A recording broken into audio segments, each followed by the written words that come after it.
Bismillahirrahmanirrahim. Assalamualaikum warahmatullahi wabarakatuh. Apa khabar adik-adik semua?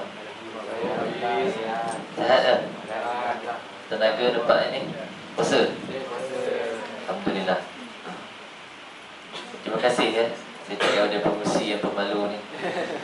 Siapa nama ni? Siapa nama? Syafiq, Muhammad Syafiq. Terima kasih Syafiq.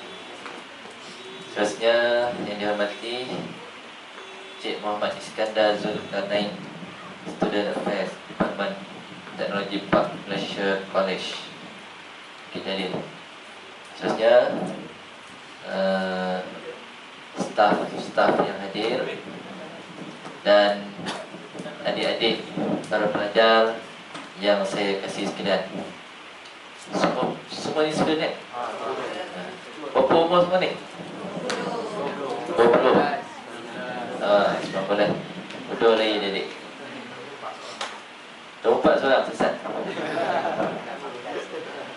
Alhamdulillah. Kita bersyukur kehadap Allah Subhanahu Wa Taala kerana kita dapat bertemu pada petang ini. Hari ini berapa Ramadan? 22.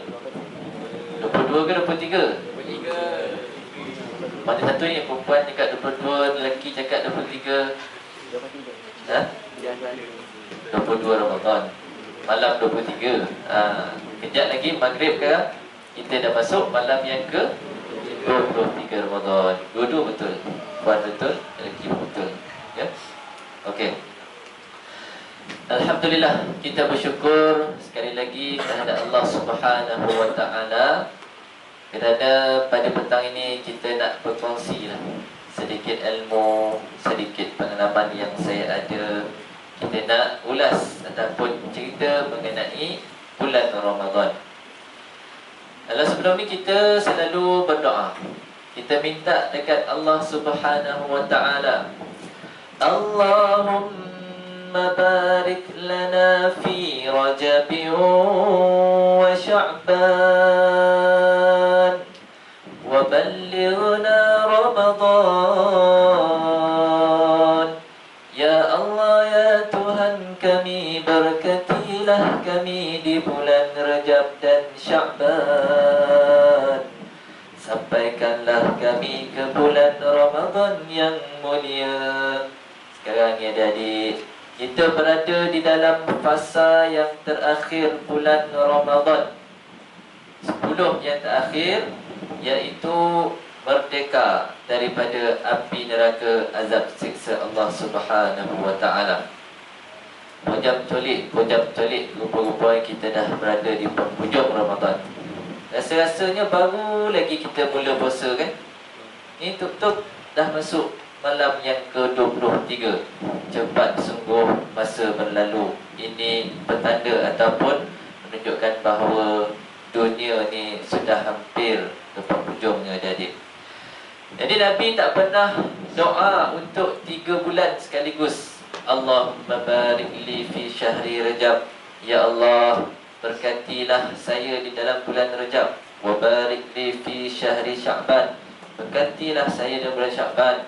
Wa ballighni Ramadan. Sampaikanlah, panjangkanlah umur saya untuk masuk ke dalam bulan Ramadan, bulan yang cukup mulia. Nabi tak pernah doa untuk 3 bulan.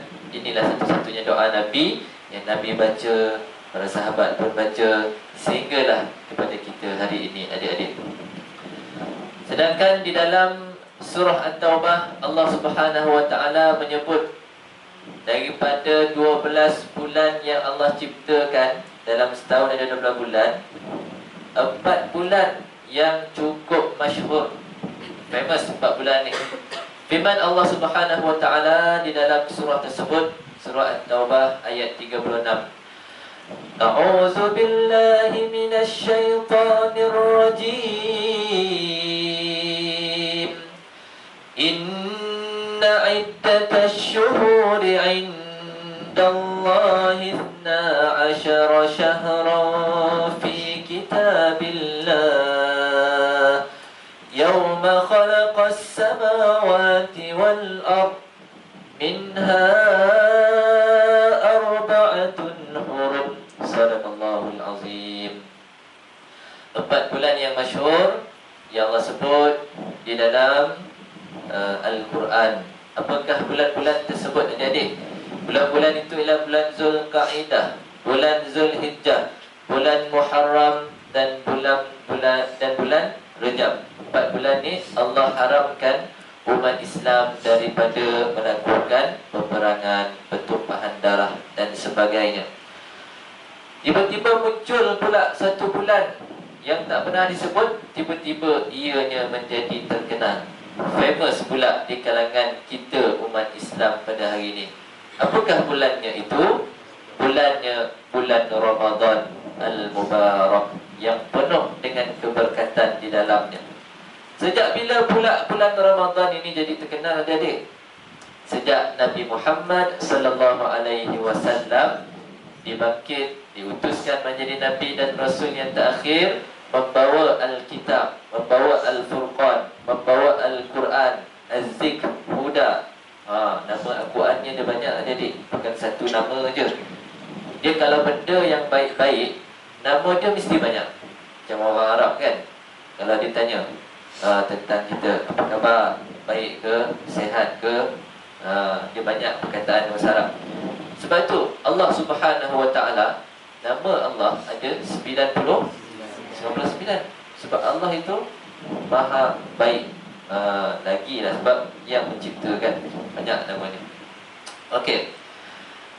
Jadi sejak daripada itu bermulalah bulan Ramadan ini, bulan yang cukup diingat, cukup dinanti-nantikan oleh seluruh umat Islam. Tak sabar nak masuk Ramadan.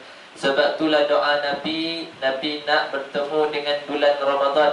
Kalau dah Allah nak ambil nyawa Nabi, baginda lebih rela puasa dulu, masuk dulu bulan Ramadan. Kalau nak ambil nyawa, ambil lah. Itu doa baginda Nabi. Beza dan kita, adik-adik. Kita punya doa, ya Allah, ya Tuhanku, biar sempat raya dah tahun ni. Dia awal belum masuk Ramadan, dia dah fikir raya dah. Dah fikir baju raya, dah fikir kuih raya, macam-macam lah persiapan raya. Itu doa Nabi. Di dalam bulan Rajab, Allah Subhanahu wa ta'ala menjadikan peristiwa Isra' dan Mi'raj untuk menguatkan akidah kita, iman kita terhadap apa yang berlaku kepada baginda Nabi sallallahu alaihi wasallam. Kita mesti yakin dan percaya peristiwa itu benar-benar berlaku. Sebab Allah disebut di dalam awal juzuk yang ke-15 surah Al-Isra'. Bismillahirrahmanirrahim. Subhanalladzi asra bi'abdihi laylan minal masjidil haram ilal masjidil aqsa alladzi barakna hawlahu linuriyahu min ayatina innahu huwas sami'ul basir. Sadaqallahul azim. Maha suci Allah yang telah memperjalankan hamba-Nya, iaitu Nabi Muhammad sallallahu alaihi wasallam, dalam satu malam dari Masjidil Haram Mekah pergi ke Masjidil Aqsa di Palestin, seterusnya naik ke setiap lapisan langit dan akhirnya bertemu dengan Allah Subhanahu wa ta'ala.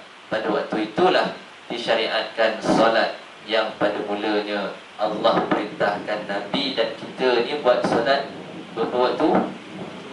50 waktu. Ya Allah, banyaknya. Disebabkan Nabi sayang kepada umat baginda, Nabi minta, Nabi jumpa Allah, minta diskaun. Ya Allah, bagilah kurang sikit, bagi kurang kan. Akhirnya Allah bagi 5. Nabi nak minta kurang lagi, sebab kita walaupun 5 nampak sikit, kita masih ramai yang meninggalkan perintah solat ini, adik-adik. Allah menunjukkan betapa kasih, betapa sayangnya Allah terhadap hamba-Nya. Allah mengatakan 5 waktu yang kita buat ni pahalanya sama dengan 50 waktu. Satu, Kemudian kalau kita solat berjemaah, ada imam, ada makmum, bukan sembahyang seorang-seorang diri, maka Allah akan gandakan lagi. Cuba kita bayangkan, setiap kali kita solat fardu, kita habis bagi salam, Assalamualaikum warahmatullahi, Assalamualaikum warahmatullahi. Kalau kita buka poket baju kita, ada RM27, mana datang duit ni? Allah bagi. Kalau lah Allah bagi cash dekat dunia ni adik-adik, satu kali sembahyang 27 dikalikan dengan 5 waktu, berapa ringgit depan dia? Ni budak-budak teknologi ni. 27 kali 5, dapat nak kira ha. 175 ke 35? 135 ringgit. Dia puasa ni lambat sikit kalkulit. Ya. Dia seci apa? Dia loading sikit puasa. Dia buat kira-kira. 135 ringgit sehari kali dengan 30 hari. Cepat. Mana kalkulator yang paling cepat dekat sini? 135 kali 30. Besar puasa semua hari ni. Cepat. Angkat tangan. Jangan salah wandah lah kan.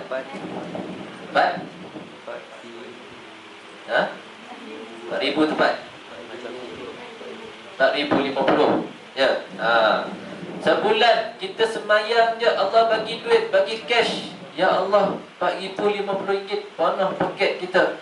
Tak payah sambung study dekat TPM College ni. Tu dia. Sebab apa?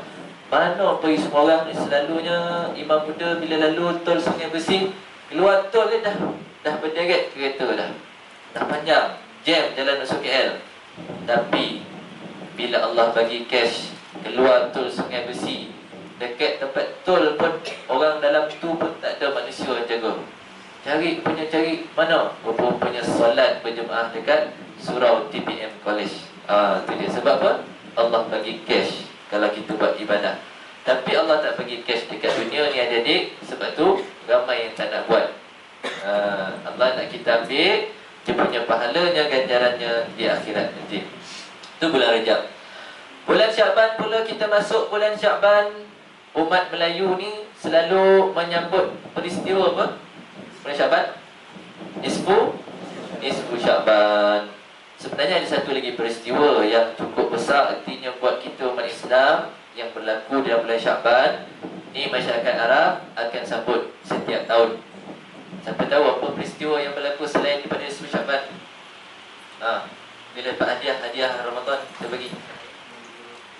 Peristiwa bertukarnya arah kiblat.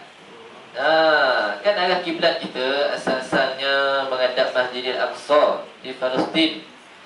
Bila Nabi berhijrah dari Mekah, Nabi masuk ke Madinah, Nabi dan para sahabat solat menghadap ke arah Masjidil Aqsa. Nabi sedih, sahabat lagilah sedih. Sebab apa?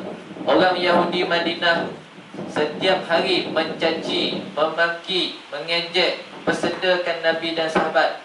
Muhammad konon Nabi dan Rasul yang terakhir, utusan Tuhan, bawa mukjizat Al-Quran, tapi solat kiblat sama macam kita menghadap Masjidil Aqsa. Sama ialah orang Yahudi dengan orang Islam, apa bezanya kan? Jadi Nabi sedih. Setiap hari Nabi cakap, yang orang Yahudi cakap macam-macam dekat baginda Nabi SAW. Ulama kata dalam tempoh 6 bulan ataupun setahun, Nabi berdoa. Setiap kali solat, Nabi berdoa memohon kepada Allah, minta tukarlah arah kiblat ni. Akhirnya selepas setahun ataupun 6 bulan, barulah doa Nabi ni makbul. Allah turunkan ayat 144 surah Al-Baqarah, juzuk yang kedua adik. Ayat yang ketiga dalam juzuk kedua.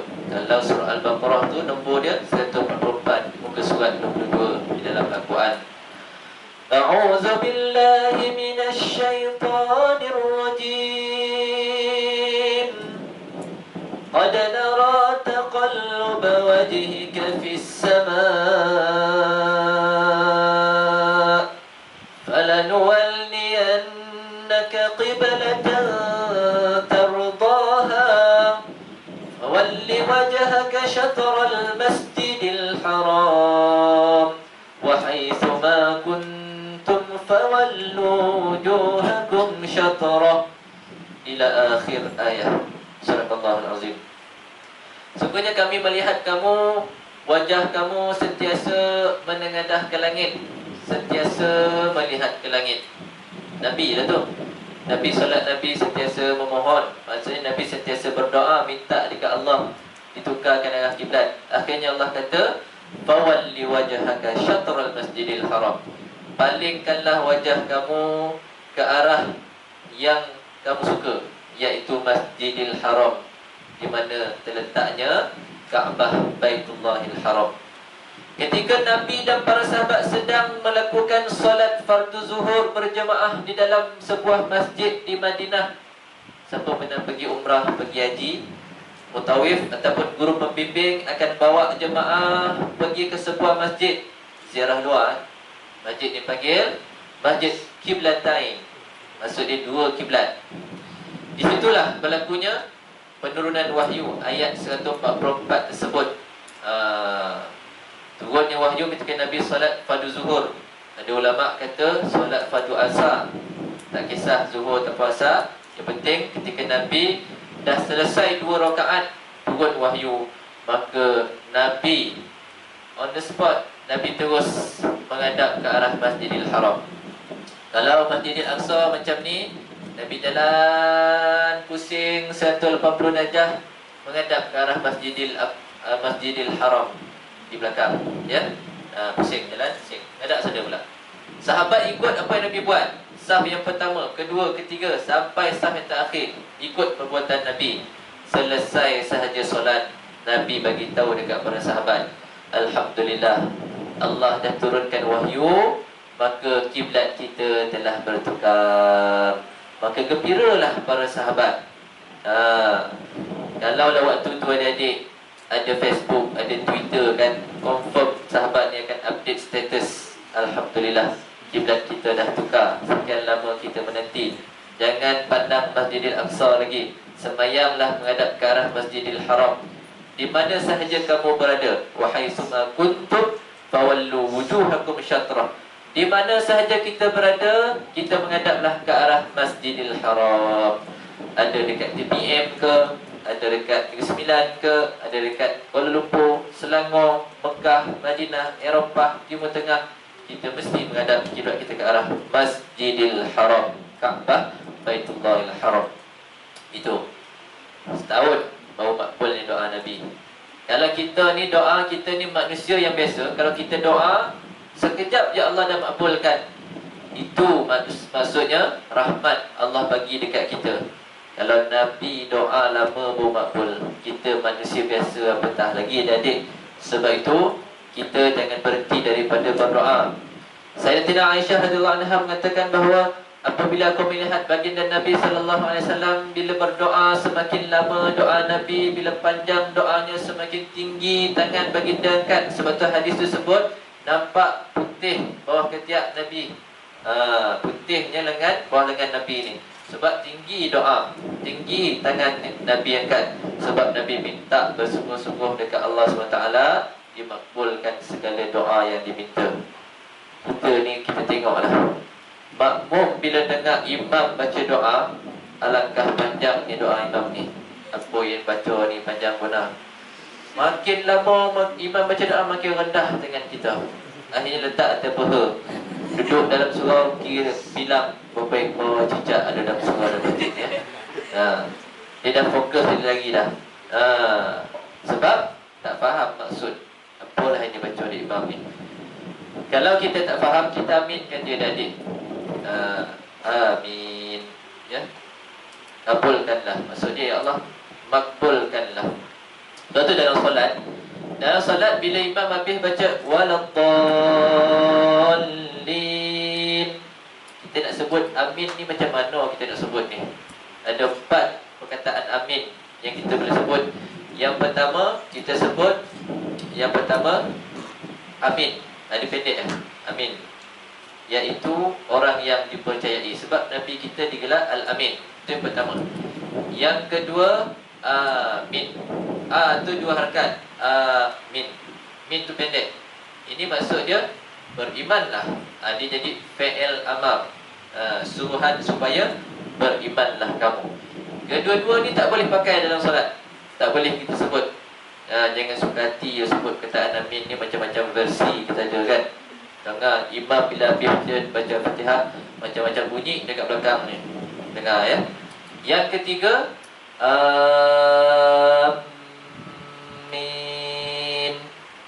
Tu 5 hakat. Kemudian ada sabdu pula. Ada dia punya dengung ya. Amin. Yang ketiga ni sama juga, tak boleh pakai. Mazhab imam kita Imam Syafi'i cakap ini sangat ganjil. Mana tak boleh pakai dalam solat. Yang kita boleh pakai apa yang keempat. Yang keempat ini kita sebut tu 2 harakat je jadi. Sebab dia jadi mad badal. Kalau belajar ilmu tajwid ya. Mad badal 2 harakat. Amin. Min tu jadinya mad arid disukun 4 harakat boleh, 6 harakat pun boleh. Tapi mad arid sukun ni 2 4 6 kan, 2 4 6 boleh. Kita bacalah tu 2 harakat, min tu 6 harakat. Kalau kita sebut amin tu serentak dengan amin para malaikat, maka makbullah doa kita. Maksud ya, amin, kabulkanlah, makbulkanlah permintaan kami ya Allah. Kan Fatihah itu merupakan satu doa. Ini dia. Kita baca yang keempat tu. Okey. Sampai mana kita tadi dah? Okey, pertukaran arah kiblat kan? Tukar arah kiblat. Nabi berdoa. Peristiwa pertukaran arah kiblat ni ada 2 perkara yang adik-adik mesti ambil berat. Yang pertama, Nabi ajar kita supaya mesti banyak berdoa. Jangan berhenti daripada berdoa. Kalau Nabi doa dia lama, kita mestilah lebih daripada itu adik-adik. Kemudian yang kedua, Nabi mengajar kita supaya taat perintah Allah. Banyak doa, kemudian ikut segala perintah Allah. Bila doa ni tak boleh bahasa Arab, cakap bahasa Melayu pun tak apa. Allah itu maha mengetahui sebab Allah ciptakan kita kan. Bismillahirrahmanirrahim. Alhamdulillahirabbil alamin wassalatu wassalamu ala asyrafil anbiya'i wal mursalin wa ala alihi wasahbihi. Tu je tahu bahasa Arab kan. Ya Allah, pandaikanlah aku, tambahkanlah ilmu, luluskanlah dengan cemerlang belajar dekat TPM ni. Ya Allah, sampaikanlah aku ke malam Lailatul Qadar. Kayakanlah aku, murahkanlah rezeki, sihatkanlah aku, masuklah dalam syurga. Doa dalam